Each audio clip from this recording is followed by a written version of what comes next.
올해 공채 영어 시험 과목에 대한 난이도가 어땠습니까?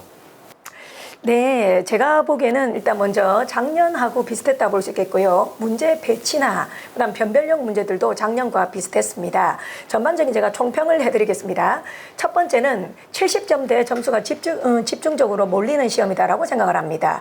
과락은 별로 없을 거라 생각이 되고 특히 60점, 50점보다는 70점대 특히 남학생들이 대거 몰려있는 그런 현상이 생겨서 한 문제를 더 맞추냐 못 맞추냐가 큰 당락을 좌우할 거라 생각이 됩니다.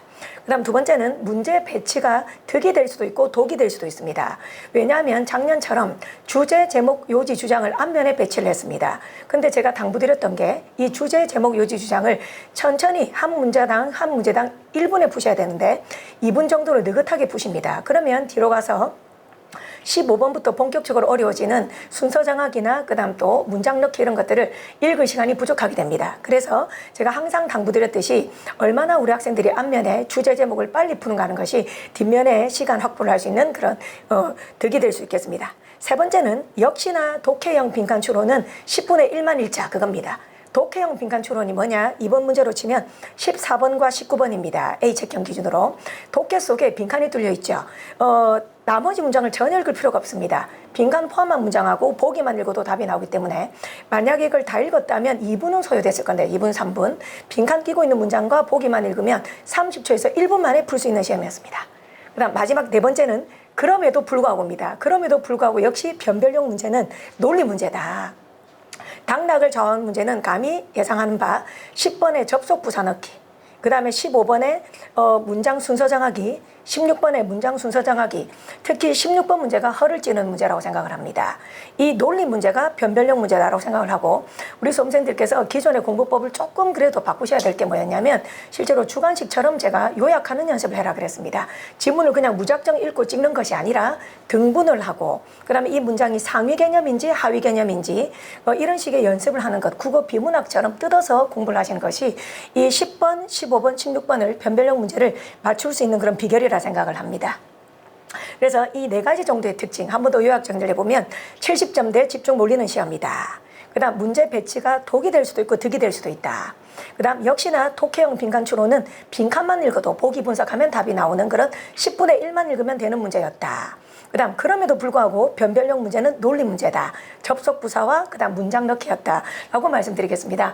다들 고생하셨고요. 예, 문제는 제가 봤을 때 참 잘 냈다. 출제위원들이 이 코로나의 영향을 감안을 하여 너무 우리 학생들이 당황하지 않도록 예년과 비슷하게 출제를 했다라고 보고 참 속으로 기뻐하고 있었습니다. 정말 고생 많으셨습니다. 여러분들.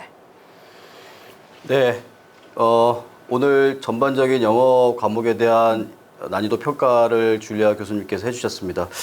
또 역시 마찬가지로 실시간 인터넷 댓글창에 올라오는 글들 중에서 교수님과 관련된 질문 또 몇 가지만 좀 드리도록 하겠습니다. 저런 질문을 드려도 될지 모르겠는데 단어가 잘 안 외워지는데 꿀팁이 있나요? 네.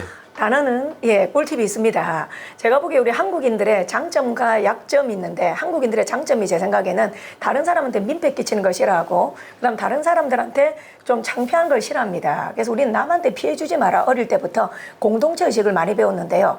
단어는 자기 혼자 외우니까 자기한테만 창피한 거지. 그래서 약점을 노출을 시키기 위해서 단어는 절대 혼자 외우면 안 됩니다. 제가 봤을 때는 단어는 반드시 스터디를 통해서 3명, 4명 그래서 저는 조를 거의 짜주는데요. 창피해야 됩니다. 그리고 남자 3명만 외우는 것보다 남자 3명에 여자 1명 있고 그러니까 해서 좀 창피한 게 나아요. 그러면 나 때문에 다른 학생들이 피해보는 게 싫다. 그래서 저는 팀별 보상제도 많이 합니다. 그래서 스터디 팀을 한 10팀을 만들어 놓고 정말 잘한 팀한테 제가 동기부여 칭찬이나 선물도 드리고 또 못한 팀한테는 또 조금 더 채찍을 주기도 하고요. 그래서 저는 단어는 일단 몇 가지 방법이 있겠지만 제일 중요한 건 혼자 외우지 마라. 혼자 외우는 거는 태생적으로 독한 놈 한 명뿐입니다. 그래서 한 1000명 중에 1명 정도는 혼자 외우더라고요. 나머지 999명의 저처럼 평범한 사람들은 반드시 혼자 외우지 말고 3명, 4명 스터디를 해서 같이 외우는 게 좋고 그랬을 때 칭찬을 할 사람 또 뭔가 선물을 줄 사람 저 같은 사람이 있어야 됩니다. 그 다음 두 번째 꿀팁이 있는데요. 단어 외울 때는 자기 단어인지 아닌지 알 수 있는 방법이 있습니다. 어떤 단어를 급하게 외웠죠. 그럼 써먹지를 못해요. 그래서 반드시 자기 단어인지 아닌지 아는 방법은 그 단어 뒤에 어울리는 명사를 붙일 수 있어야 됩니다. 예를 들자면 어떤 동사가 있는데 그 동사가 자극하다 그런 단어입니다. SPUR. 근데 이 자극하다가 어때요? 좋은 자극도 있고 나쁜 자극도 있죠. 그럼 이 SPUR은 실제로 좋은 자극입니다.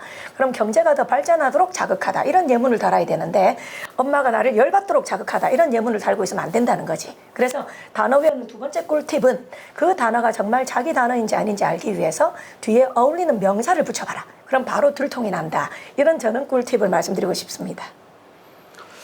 네, 고맙습니다. 사실 또 하나 더 질문을 드리고 싶고요. 예견되어 있었던 질문이라고 봐야 될 것 같습니다. 교수님 항상 출연하실 때마다 늘 이제 나오는 이야기 중에 하나인데요. 교수님 스타일이 너무 좋으시다. 도대체 옷은 어디에서 사시느냐라는 질문이 들어와 있는데 답변이 가능하실까요? 네, 그럼요. 예.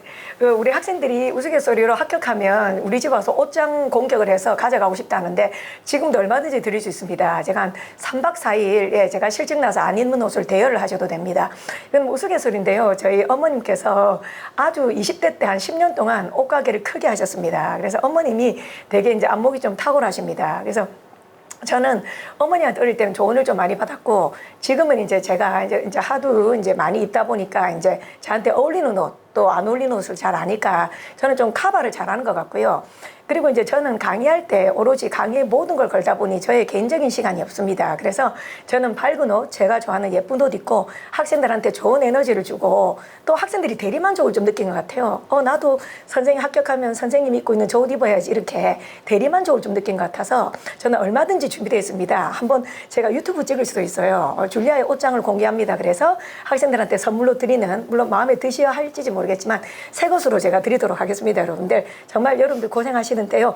저를 통해서 조금이라도 대리만족이 되면 좋겠습니다. 고맙습니다. 네. 우리 부산에서 부산 소방사관학원 캠퍼스에서 수강하고 있는 학생인 것 같아요. 최호야라는 학생인 것 같고요. 반가워요. 실시간 인터넷 댓글창에 그런 글을 올리셨습니다. 줄리아 선생님 강의 듣는 부산 학생입니다. 진짜 열심히 하시는 게 느껴져서 자극받고 감사하게 느끼고 있습니다. 너무 멋져요. 줄리아 선생님 곧 실강에서 찾아뵙겠습니다라고 했는데 최호야 학생한테 마지막으로 인사말 한번 하시죠. 사랑합니다. 우리 학생 이름이 호야 학생. 이름도 너무 이제 친근하게 다가오고 좋습니다. 저는 이제 우리 학생들이 눈빛만 봐도 전 하트가 막 느껴져요. 우리 학생들 얼굴 보고 있고 눈빛 보고 있으면 저는 막 우리 학생들하고 설레는 연애를 하는 그런 기분이 들어요. 제 사랑을 다 드리고 싶어요. 필기시험 합격할 때까지. 그리고 우리 학생들이 정말로 이제 앞으로 젊은 사람들 희망과 꿈을 찾아서 즐기는 삶을 살기를 바래요. 그때까지만 제가 딱 붙들고 정말로 제가 좀 강하게 좀 빡세게 좀 이렇게 센 언니 좀 셉니다. 알다시피 여러분 합격할 때까지는 정말 마음은 제 안에 마음은 따뜻하지만 겉으로는 세게 붙잡고 한 명도 놓치지 않을 거예요. 저는 절대 한 명도 놓치지 않고 끈질기게 물어 뜯어서 우리 학생들에 합격할 수 있게끔 정말 많은 사랑과 애정을 드리도록 하겠습니다. 정말 사랑합니다, 여러분들. 네, 교수님 고맙습니다. 지금 실시간 라이브로 방송이 현재 진행 중에 있습니다. 말씀을 드리기 위해서 1시 현재 45분이고요. 잠시만 30초 정도만 쉬었다가 이어서 생활영어 이서연 교수님 모시고 오늘 시험에 대한 또 총평 이야기 듣도록 하겠습니다. 고맙습니다, 교수님. 네, 고맙습니다. 네.